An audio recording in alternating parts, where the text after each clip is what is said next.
भारत के अंदर एक ऐसा शिवलिंग है जिसके आगे पीछे ऊपर नीचे कोई सपोर्ट नहीं है, वो हवा में टिका हुआ है। तो ऐसा शिवलिंग कहाँ है? तो ऐसा शिवलिंग है भारत के अंदर गुजरात प्रांत में सोमनाथ मंदिर के अंदर। एक ऐसा रहस्यमय शिवलिंग जो सिर्फ हवा में टिका हुआ था, जिसके आगे पीछे ऊपर नीचे कुछ भी सपोर्ट नहीं थी। भगवान शिव के 12 ज्योतिर्लिंग का क्या है रहस्य?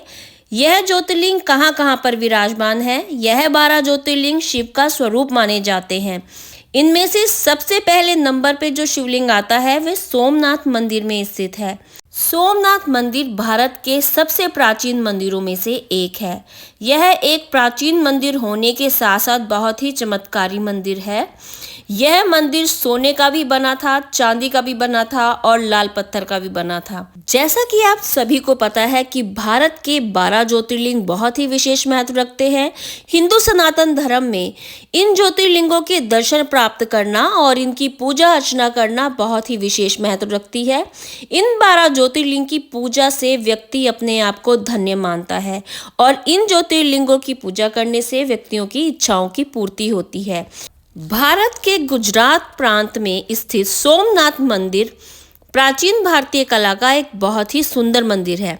इस मंदिर को कई बार मुगल आक्रमणकारियों ने निस्तो नाबूद करने का प्रयास किया और इस मंदिर में कम से कम 17-18 बार हमलावरों ने, मुगल शासकों ने आक्रमण करके इसको तोड़ा है। इस मंदिर का वर्णन स्कंद पुराण में, ऋग्वेद में तथा शिव पुराण में भी मिलता है। यह अत्यंत ही प्राचीन मंदिर है। कहा जाता है कि पहले समय में मंदिर के अंदर का शिवलिंग हवा में लटका हुआ रहता था और रोज इसकी पूजा होती थी। रोज 15 किलोमीटर दूर से गंगा जल लाया जाता था और शिवलिंग का अभिषेक किया जाता था। सोमनाथ मंदिर का इतिहास युगों युगों से चलता आ रहा है।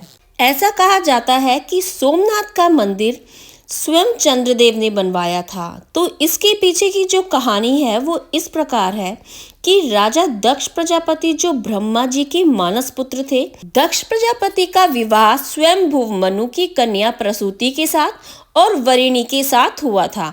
दक्ष राजा के देवता थे, वह विष्णु भगवान के अनन्य भक्त थे। दक्ष राजा के 27 पुत्रियां थीं, उनमें से सती को छोड़कर राजा दक्ष ने बाकी पुत्रियों का विवाह चंद्रदेव से कर दिया था। उनमें से रोहिणी नाम की जो उनकी पत्नी हुई चंद्रदेव की, उनसे चंद्रदेव बहुत ही प्रेम करते थे। बाकी पत्नियों से इतना प्रेम नहीं करते थे। हमेशा चंद्रदेव रोहिणी के प्यार में ही डूबे रहते थे। यह सब देखकर बाकी पत्नियां बहुत ही परेशान हो गई थीं। तो उन्होंने सब कुछ वृतांत अपने पिता को जाकर बताया।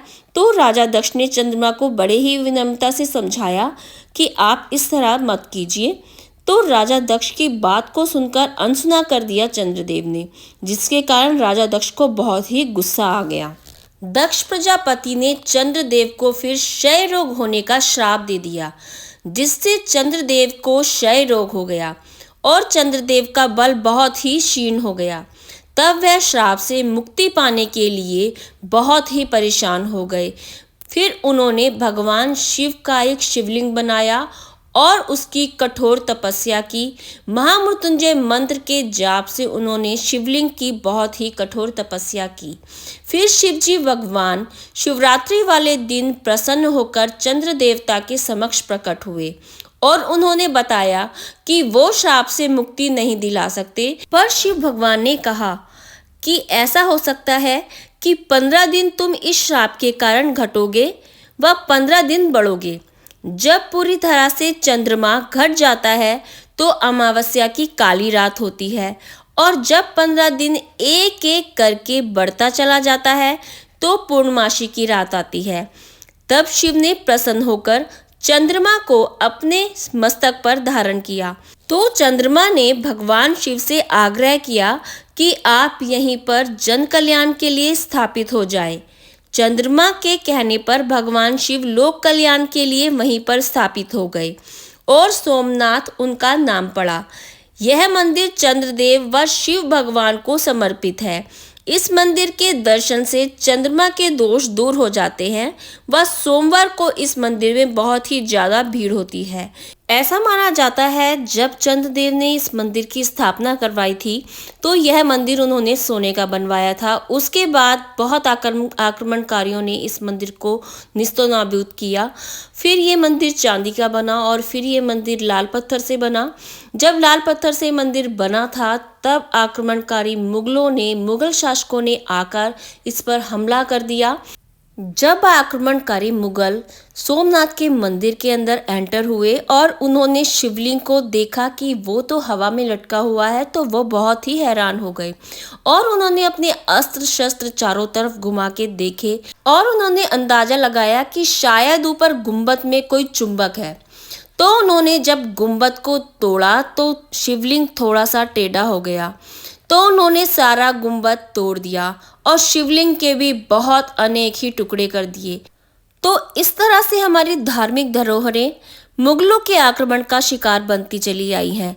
पर फिर भी उसके बाद माता अहिल्याबाई ने इस मंदिर का दोबारा से जीर्णोद्धार कराया और आज वो मंदिर हमारे बीच में स्थित है और सोमनाथ के दर्शन करने के लिए लाखों श्रद्धालु आज भी उमड़ते हैं और आज भी उस शिवलिंग का दर्शन करके आते हैं, जिस ज्योतिर्लिंग का फिर से जीर्णोद्धार अहिल्याबाई जी ने करवाया था। तो 12 ज्योतिर्लिंग में से ये था प्रथम ज्योतिर्लिंग सोमनाथ मंदिर का इतिहास।